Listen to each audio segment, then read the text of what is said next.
Olá! O Jornal Parlamentar com o resumo do mês de maio está no ar.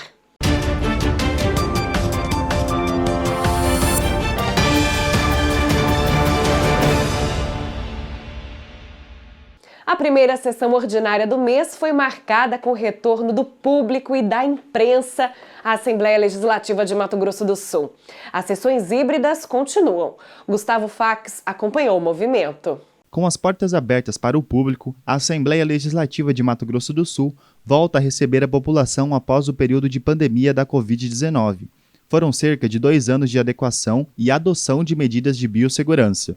Momento marcante para quem passou pela Casa de Leis pela primeira vez depois deste período de espera. As pessoas ganham assim mais confiança, melhora a autoestima dos profissionais que frequentam essa casa e a gente tem que fazer justiça ao trabalho da mesa diretora da Assembleia, na pessoa do presidente, e que conseguiu, em plena pandemia, inserir um ritmo de trabalho muito inovador e que funcionou e foi decisivo nas ações governamentais que tem que ter o respaldo do Legislativo. À distância, a gente não tem um contato com o parlamentar para fazer os questionamentos daquela pauta que a gente está pensando ou elaborando. O questionamento tem que ser feito diretamente a ele, então estar presente ou estar frente a frente com ele é muito mais importante para o nosso trabalho do que a distância. A distância a gente acompanha, mas não com a propriedade que a gente consegue presencialmente. Então esse retorno para os jornalistas é muito importante também. É fundamental ao povo sul-mato-grossense, né? Porque nós precisamos aqui dar continuidade do nosso projeto, aquilo que só os parlamentares que têm condições de nos auxiliar. É maravilhoso. O retorno dos visitantes e da imprensa à Casa de Leis só foi possível graças à queda do número de casos e óbitos pelo coronavírus. Mesmo assim, para garantir agilidade nas votações e proteger a saúde dos deputados idosos, os parlamentares continuam atuando de forma híbrida, com o apoio das plataformas tecnológicas. Nessa primeira sessão, de acordo com o presidente Paulo Correia, os deputados decidiram pela formatação das sessões na Lemes, incluindo o tempo do pequeno e do grande expediente. Nós resolvemos dividir o tempo que está previsto no nosso regimento interno por 2, em função de que a gente quer uma agilização maior nos procedimentos internos aqui. Todo mundo topou, foi votado 13 a favor e 1 contrário.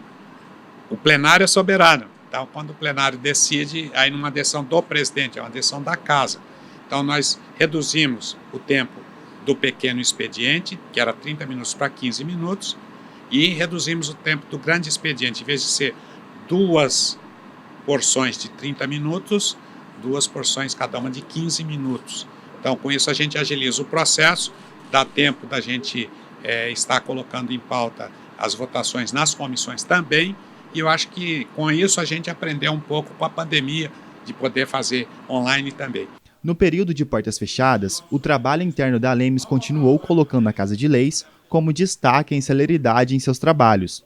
De volta ao plenário, os deputados falam sobre a garantia de continuar desempenhando seu papel social em prol da população.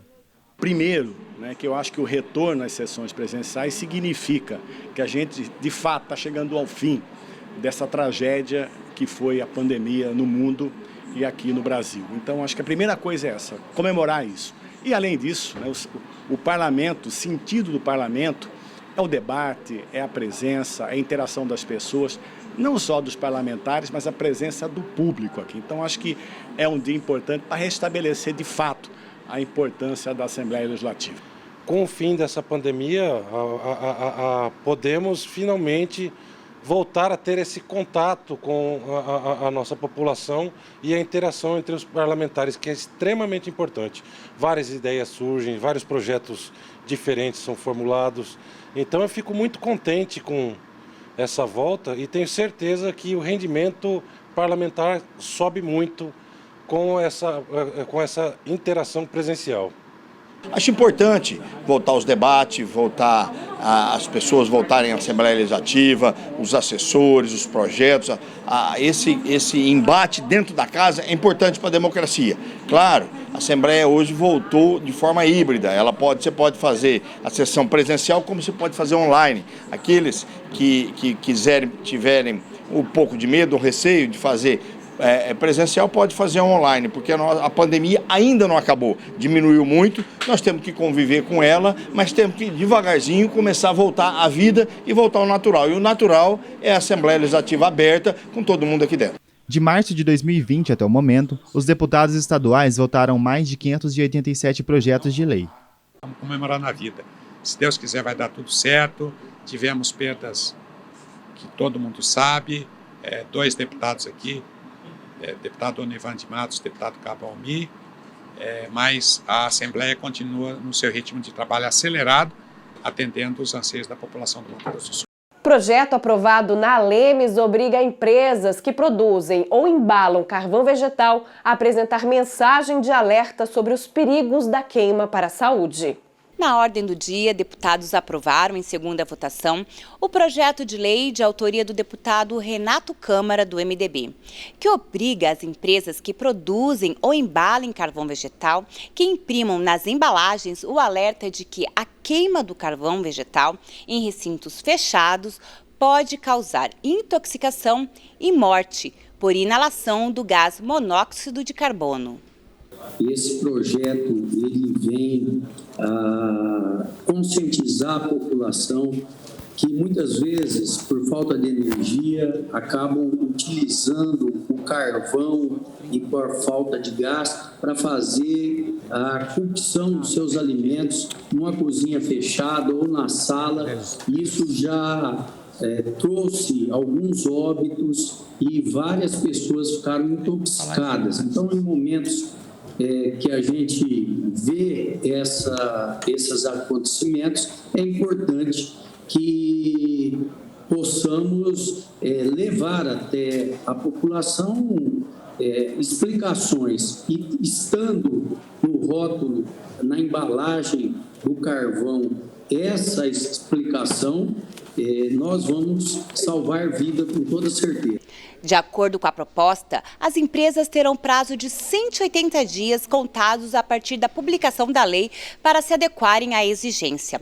O descumprimento da lei sujeitará o infrator às penalidades previstas no Código de Defesa do Consumidor, além do pagamento de multa a ser revertida para o Fundo Estadual de Defesa do Consumidor. A matéria foi aprovada por unanimidade e segue para a sanção do Executivo. O Jornal Parlamentar vai para um rápido intervalo e já volta.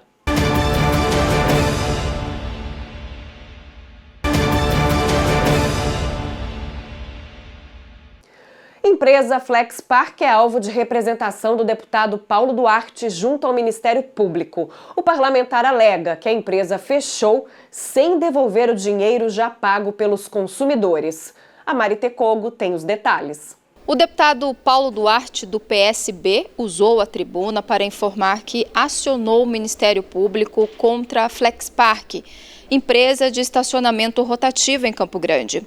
Após 20 anos, o contrato da Prefeitura com a empresa foi encerrado e o dinheiro do consumidor não foi devolvido. A empresa fechou as suas portas e ficou com o dinheiro dos consumidores, com o dinheiro das pessoas que tinham o crédito para o estacionamento rotativo no centro aqui da capital, e simplesmente a empresa foi embora e ninguém sabe o valor que essa empresa levou dos consumidores. E o que foi feito apenas, que não é suficiente, foi editado um decreto há algum tempo, da Prefeitura de Campo Grande, dizendo que, quando vier a próxima empresa, as pessoas que têm esse crédito terão esse valor compensado quando uma outra empresa que explore aqui o estacionamento venha para cá e volte a trabalhar com o estacionamento rotativo pago aqui na capital do estado.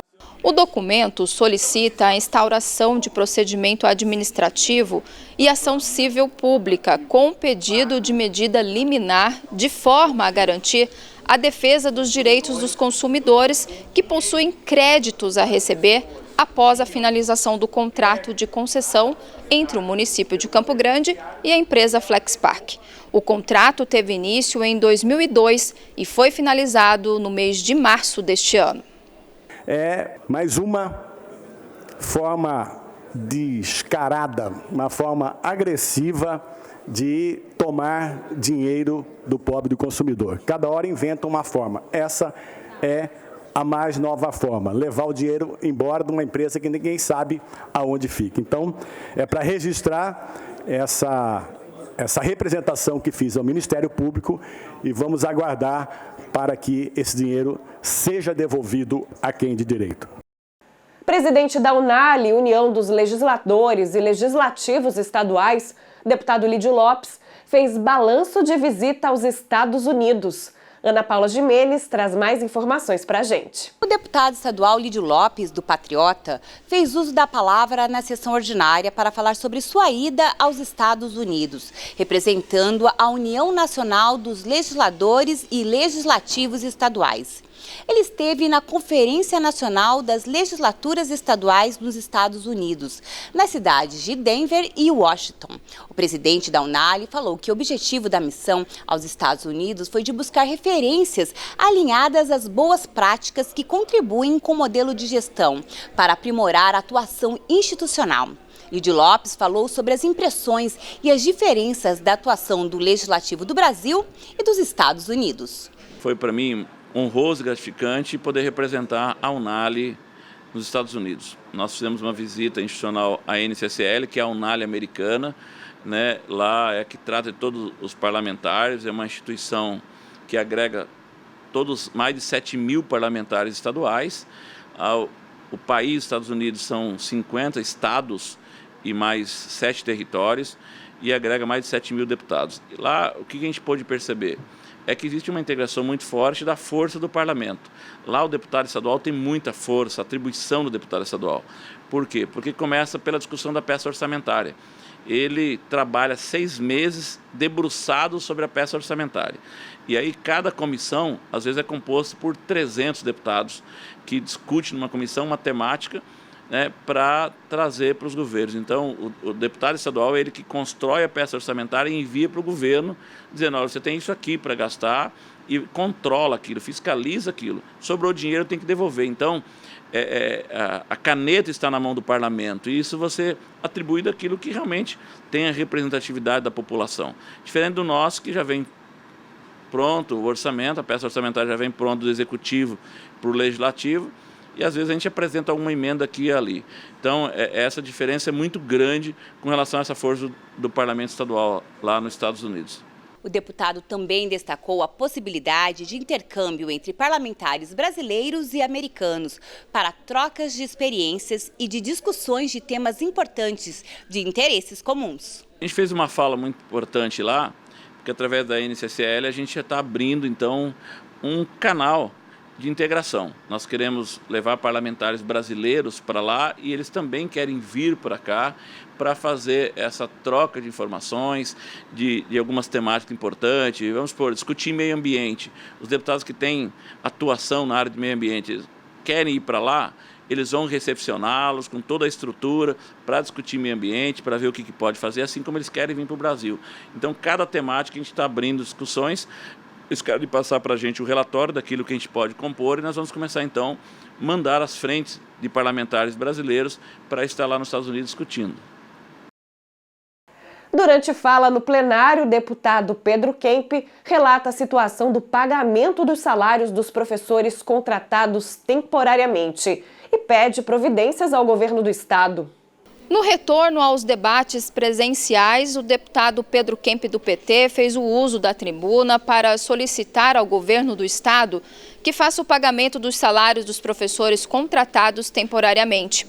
O parlamentar também ressaltou que o pagamento acumulado faz com que os contratos sejam descontados em imposto de renda de forma maior. Quando paga de uma vez só 3 salários, esses profissionais saem prejudicados porque o desconto no imposto de renda é maior, né? Se fosse um salário por mês, o desconto seria menor. Mas quando acumula né, aí o professor ainda tem esse prejuízo, né, de ter um desconto no imposto de renda que é maior. Em à parte, os deputados Gerson Claro e Paulo Duarte justificaram que o governo vai fazer folha suplementar para pagamento já na próxima semana e garantiram que o secretário de Governo e Gestão Estratégica, Eduardo Rocha, tem articulado para que a folha suplementar seja feita para colocar em dia os rendimentos dos contratados. Eu tive a oportunidade de ir na secretaria, conversar com o secretário adjunto e, inclusive, ele me mostrou alguns contratos que foram publicados, revogados, teve que fazer de novo por questão de número de hora, uma série de outras. E a informação que ele nos passou ainda essa semana é de que na semana que vem, numa folha suplementar, conforme a solicitação da Vossa Senhoria, todos os professores já regularizados estarão recebendo em folha suplementar. O deputado e secretário Eduardo Rocha conversou agora com o secretário adjunto, Édio, e confirmando essa informação que a folha suplementar já está sendo preparada e o pagamento será feito no máximo até a semana que vem. Ainda na tribuna, o deputado Pedro Kemp, que é presidente da Comissão Permanente de Educação da Casa, demonstrou preocupação com relação à tramitação do projeto de lei de autoria do Poder Executivo, que altera o Estatuto dos Professores. Segundo o parlamentar, a proposta abre brecha para contratar professores de nível médio, com ou sem especialidade para a educação indígena, do campo, quilombolas e jovens privados de liberdade. É preciso a gente tomar muito cuidado, porque nós já temos aqui um precedente na Prefeitura Municipal de Campo Grande, onde nós tínhamos professores de nível superior atuando na educação especial, no atendimento especializado às crianças com deficiência, e esses professores de nível superior foram substituídos por professores de nível médio e recebendo salários menores. Essa que é a minha grande dúvida, minha grande preocupação. Se isso também não vai acontecer aqui no Estado, na rede estadual, de substituir professores de nível superior por professores com nível médio, e aí o salário é reduzido. O salário é reduzido. Então, se for uma medida para economizar, e para deixar de fora quem tem habilitação específica, quem tem licenciatura nas diversas áreas, nós não podemos admitir, porque vai ser um retrocesso. O projeto proposto pelo Executivo já foi aprovado em primeira discussão, mas retorna a plenário nas próximas sessões para a segunda votação. Emendas para adequar o texto podem ser apresentadas pelos parlamentares. CPI da Energisa retoma os trabalhos. A reabertura da Assembleia Legislativa ao público também foi marcada pela volta dos trabalhos da CPI da Energisa na Casa de Leis.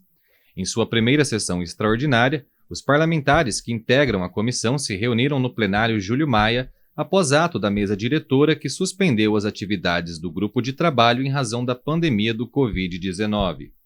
O deputado relator da comissão, Capitão Contar, anunciou as principais novidades que devem marcar a continuidade das investigações, como a troca da universidade responsável pelas perícias nos equipamentos recolhidos até o momento.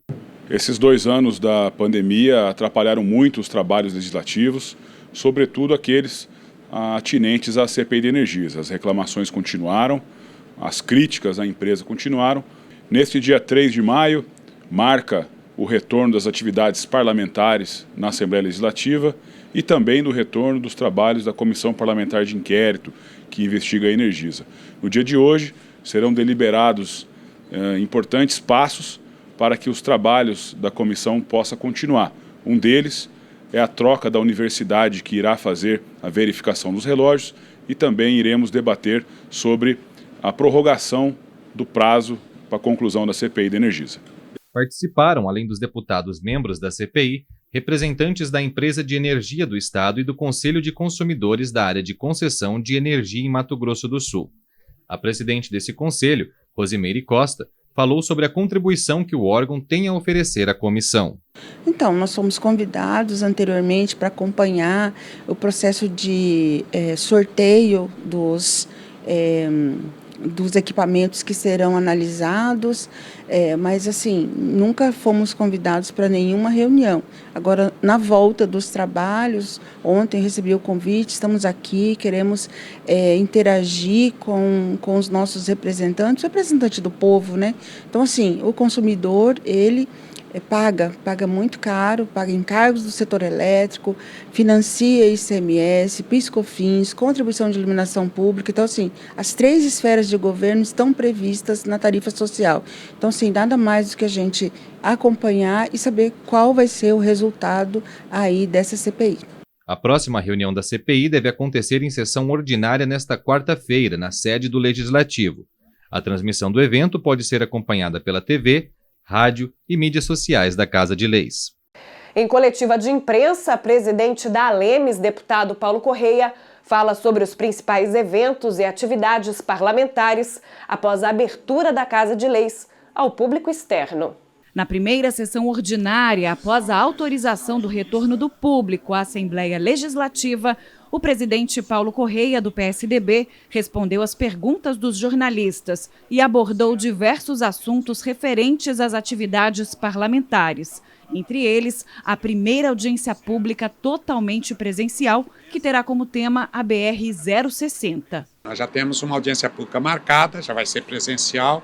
Estamos comemorando a vida, comemorando a possibilidade de nos encontrarmos, de podermos fazer a sessão não só online, uma sessão mista, tem algumas pessoas que não podem, por compromissos diversos, mas hoje se viu aqui no plenário, novamente, o brilho de uma sessão com a participação dos senhores deputados e da população, né? Nós tivemos várias pessoas aqui presentes, agradeço toda a imprensa que me ajuda aqui muito a gente poder colocar o nosso trabalho para que o povo do Mato Grosso do Sul veja. De acordo com Paulo Correia, ainda no mês de maio, a Casa de Leis sediará um grande evento internacional sobre a rota rodoviária bioceânica, que reunirá autoridades e representantes de diversos países. Grande evento, foi propositura de minha autoria, com o nosso senador Nelsinho Trade. Importante porque está vindo Comissão de Relações Exteriores do Senado, está vindo os embaixadores, os governadores e alguns vereadores do Chile, da Argentina e do Paraguai para estar conosco aqui. Nós vamos mostrar as potencialidades, são 2 dias de trabalho para a gente discutir taxas aduaneiras, para a gente discutir como funcionará o comércio, onde vai ser feita a aduana no Brasil e no Paraguai, para a gente descobrir se efetivamente a gente tem que colocar um lacre só, que esse lacre só valha para toda a rota bioceânica, e se isso está no acordo do Mercosul, porque o Chile é fora do acordo do Mercosul, o Chile é ALCA, é um outro acordo internacional, Acordo de Livre Comércio das Américas, então a gente tem que discutir isso, alinhar, e a gente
Com a volta dos trabalhos, CPI da Energisa define composição de equipes para acompanhar a retirada de medidores. Na sessão ordinária da CPI da Energisa, os deputados integrantes da comissão se reuniram com representantes da concessionária de energia do Estado, Defensoria Pública e Consem-MS, Conselho de Consumidores das áreas de concessão da Energisa em Mato Grosso do Sul, para reforçar os encaminhamentos definidos na sessão extraordinária, como o reinício da coleta do restante dos medidores de energia elétrica para o envio às análises laboratoriais e a troca da universidade que fará esse estudo.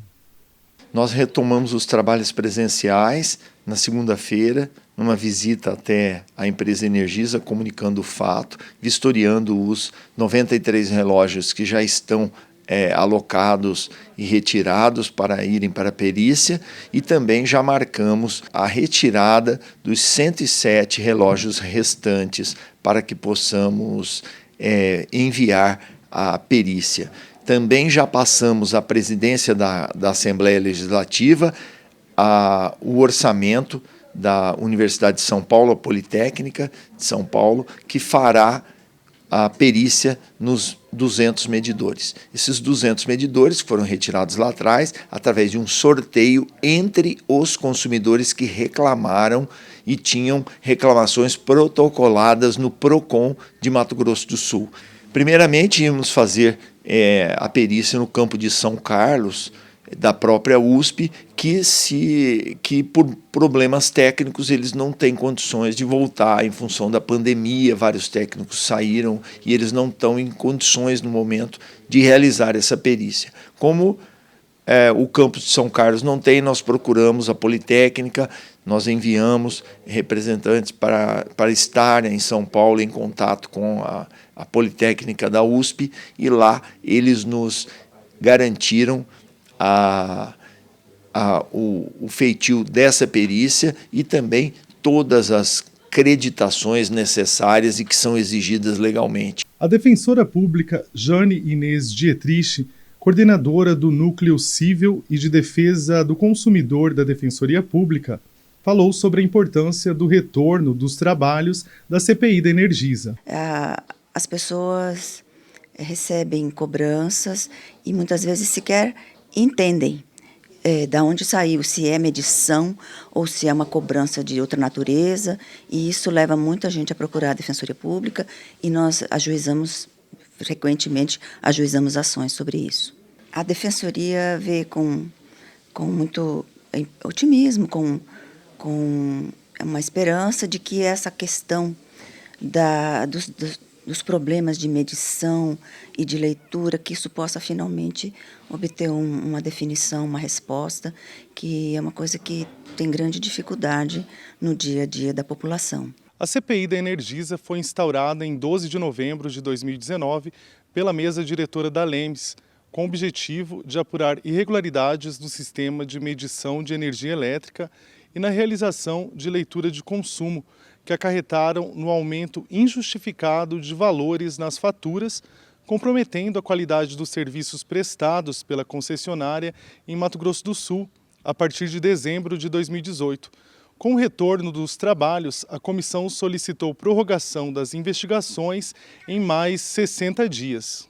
Ainda na sessão ordinária da CPI, foi anunciado o pedido de substituição do deputado Renato Câmara, um dos membros. Os outros parlamentares da comissão de inquérito combinaram de indicar assessores para acompanhar as viaturas da Energisa na retirada dos medidores restantes. Deputados estaduais aprovam veto total do governo do estado sobre projeto de lei que pretendia proibir a exposição de crianças e adolescentes no âmbito escolar a danças que aludam à sexualização precoce nas escolas públicas e privadas de Mato Grosso do Sul. Após amplo debate entre os parlamentares, o veto total do governo ao projeto de lei de autoria do deputado Capitão Contar, do PRTB, foi mantido por maioria dos deputados. Foram 13 votos a 6. A proposta pretendia incluir medidas de conscientização, prevenção e combate à erotização infantil nas escolas do estado. O veto do governador, ele se fundamentou principalmente naquele dispositivo de que a regulamentação do Sistema Estadual de Ensino compete ao Conselho Estadual de Educação. Portanto, tudo que se refere a currículo nas escolas, tudo que se refere a atividades educacionais, atividades pedagógicas, tudo que se refere ao Sistema Estadual de Ensino é de competência do Conselho Estadual de Educação. Qualquer ato praticado no que está estabelecido nesse projeto, ele está previsto no Estatuto da Criança e do Adolescente. Então, eu voto sim, com a tranquilidade do mérito da matéria que o Estatuto da Criança e do Adolescente já preserva e dá garantias para a família que a criança não pode sofrer isso na escola. Havendo exageros, onde a gente possa identificar, e isso os pais identificando, os professores identificando qualquer exagero, os diretores, eu acho que eles têm que ter a responsabilidade e o compromisso de denunciar. E está muito bem claro aqui no nosso Estatuto da Criança e do Adolescente que nós temos que proteger as nossas crianças. E sabemos também, com relação à regulamentação do ensino, que não é de nossa competência, né? Nós sabemos hoje que nós poderíamos estar aí até praticando um ato que seja inconstitucional. E na CCJ, votamos de forma unânime pela manutenção do veto. Eu voto sim pela manutenção do veto. A justificativa dos parlamentares que foram favoráveis ao veto não convenceu alguns deputados que permaneceram convictos em derrubar a decisão do governo. Eu acompanhei as razões do veto, analisei ontem, mas eu, analisando o que o deputado Gerson Claro colocou, que o Código, o Estatuto da Criança e do Adolescente já tem uma previsão genérica, eu acho que as emendas que foram colocadas ao projeto visam somar e tirar o receio de outros educadores, professores que tinham sobre o conteúdo exclusivamente ideológico. Então, eu acho que o projeto ficou de uma forma que visa proteger as crianças, que visa proteger a família. Voto não, presidente. Conheço, entendo as razões jurídicas, mas eu acredito que tudo aquilo que vem para somar em defesa da criança, nós devemos apoiar. E dizer também que os educadores que trabalham da forma correta, sem dúvida nenhuma, não serão punidos com essa legislação. Voto não. O autor do projeto, o deputado Capitão Contar, se manifestou na sessão anterior sobre a decisão contrária do governo ao projeto. O projeto, presidente, dispõe unicamente sobre a inclusão de medidas de conscientização, prevenção e combate à erotização infantil nas escolas públicas e privadas de Mato Grosso do Sul. O texto foi apresentado nessa casa em 2019, ou seja, já vai fazer quase 3 anos que esse projeto está em tramitação. Presidente, o projeto passou na CCJ 2 vezes. A primeira vez com um brilhante parecer favorável do deputado Barbosinha. Veio aqui para o plenário, recebeu votação suficiente para ser aprovado. No entanto, o governo sugeriu emendas. As emendas foram acatadas e foram inseridas no projeto de lei, juntamente com a ajuda do então líder do governo, o deputado Gerson Claro, que também fez um parecer favorável ao projeto de lei para que ele pudesse ter a sua efetividade.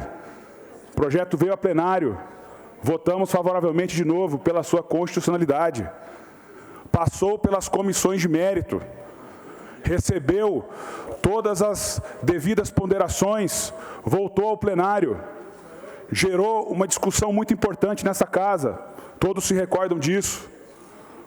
Aí, covardemente, parte da imprensa vem e deturpa o projeto, dizendo que nós estávamos proibindo um estilo musical A ou B, o que é mentira. O projeto visa proteger o ambiente escolar de erotização, de pornografia e de atos libidinosos. Durante sessão ordinária, deputados estaduais aprovam um projeto que auxilia no combate à violência doméstica. Outra proposta aprovada inclui mais uma atividade comercial como essencial em períodos de pandemia. Deputados aprovaram durante a sessão plenária de quinta-feira duas propostas de autoria do deputado Lucas de Lima, do PDT. Um dos projetos institui como atividade essencial estabelecimentos de varejos óticos em decorrência da pandemia do coronavírus. Segundo o projeto, os varejos óticos são relacionados à saúde e responsáveis pela comercialização, fabricação e reparo para corrigir os problemas refrativos de soluções visuais. Senhor presidente, nós entramos com esse projeto no época que estava no auge da pandemia, onde a maioria dos comércios, enfim, estava tudo fechado. Foi um pedido da associação, né, desses comerciantes que representam as clínicas e as óticas de Campo Grande. Nós entramos, né, demorou um pouco, mas agora está aprovado. A gente nunca sabe, né, o que pode vir a acontecer ainda. E é importante a aprovação desse projeto. Meu voto é sim. Agradeço a todos que votaram também. Outra proposta do parlamentar foi o projeto que obriga as concessionárias de serviços públicos essenciais, como a de água, energia elétrica, gás e as de telefonia móvel, a divulgarem em suas faturas de consumo os números de emergência e os endereços dos locais especializados que façam acolhimento de mulheres em caso de ocorrência de violência doméstica. Segundo informações da Polícia Civil de Mato Grosso do Sul, apontam que o estado teve mais de 17 mil registros de boletim de ocorrência por algum tipo de violência doméstica contra a mulher. Só em Campo Grande foram 2.778 casos de ameaça qualificada por violência doméstica. O projeto apresentado quer combater assédio ou abuso virtual no âmbito da administração pública de Mato Grosso do Sul. As informações com Ana Paula Gimenez. A rede social é conhecida como território sem lei, onde muitas pessoas são vítimas de comportamentos agressivos e intimidadores. Para resguardar a saúde física, mental e a integridade dos usuários, o deputado Pedro Kemp, do PT, apresentou projeto de lei que dispõe sobre o combate à prática de assédio virtual no âmbito das repartições públicas em Mato Grosso do Sul.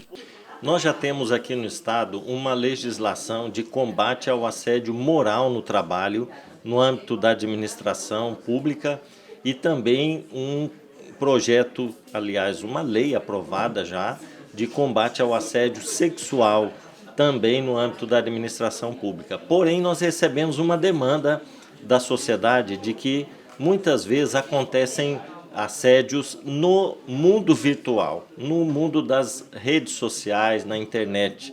Muitas pessoas são vítimas de ataques, de injúrias, de discurso de ódio, ou muitas vezes até ferindo a sua dignidade com palavras, com mensagens e até exposição de imagens, né? Então, já que nós hoje estamos vivendo nessa realidade nova, né, relativamente nova, do mundo das relações virtuais, é muito importante que haja um instrumento para combater esse tipo de assédio virtual, esse assédio que acontece nas redes sociais, na internet. O assédio virtual é um comportamento repetitivo, de cunho agressivo e intencional.